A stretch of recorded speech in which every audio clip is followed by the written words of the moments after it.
WatchingWashington.com, I'm Terry Turner. Senator Tom Coburn predicts 6 U.S. representatives and 1 U.S. senator will go to jail over the Jack Abramoff scandal.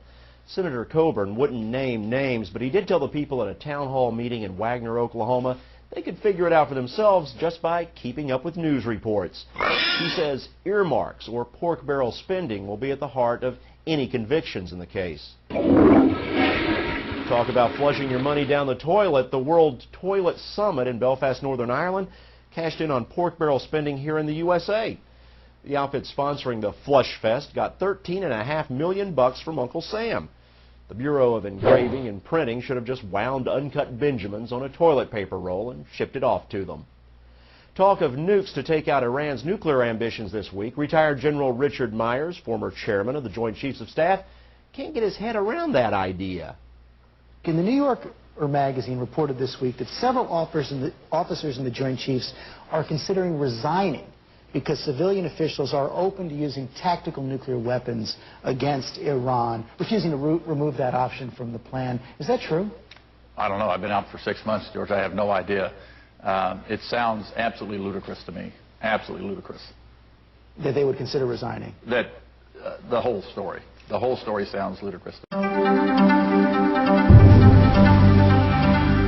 The latest Washington Post ABC News poll shows President Bush's approval rating at 38%. That's 3 points lower than that poll showed for him last month.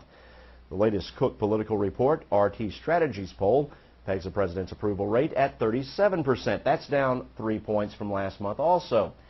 The latest Gallup poll, meanwhile, puts the president's approval at 37%. For Gallup, it's unchanged from last month. And the Gallup organization finds things aren't going too well for the president in the CIA leak case.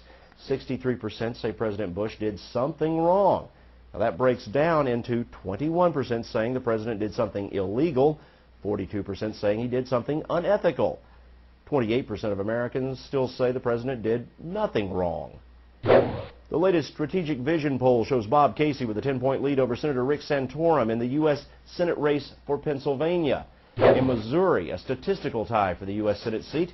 The latest Rasmussen Report poll shows Claire McCaskill, the Democrat, leading Senator Jim Talent by just 1 point in a poll where the margin of error is 4.5%. In Wisconsin, another tie, this in the governor's race.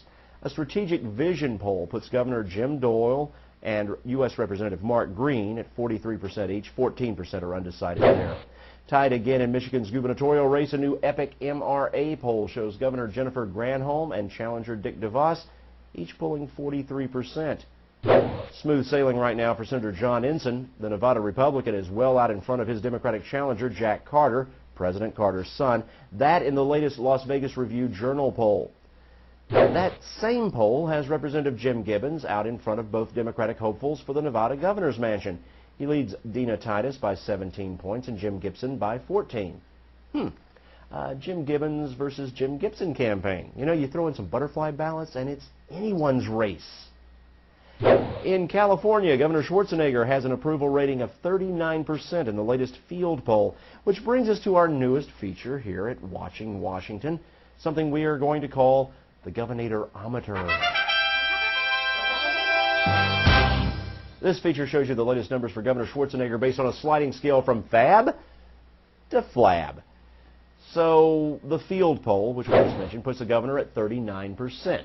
Using our patented conversion software, that translates into time to call Joan Rivers for a good liposuctionist.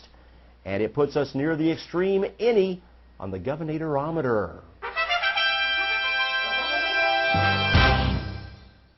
The Washington Post and ABC both reported this week that the administration continued to claim for months that a pair of trailers captured after the fall of Baghdad were proof of weapons of mass destruction in Iraq. The president and his top people claimed they were mobile biowarfare labs. We found the weapons of mass destruction. We found biological laboratories. That claim despite a report 2 days earlier from a DOD inspection team on the scene which reported they were actually for making hydrogen for weather balloons. The White House called it reckless reporting. ABC responded by pulling sound bites from the administration made after the DOD report was filed. In fact, the administration continued to repeat the claims about the trailers. Already, we've discovered trailers. Based on that intelligence assessment, This is Vice President Cheney 4 months after the report to the contrary. They're in our possession today. Mobile biological facilities that can be used to produce anthrax or smallpox.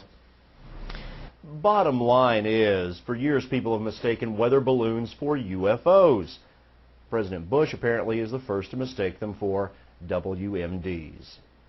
Watching Washington, I'm Terry Turner.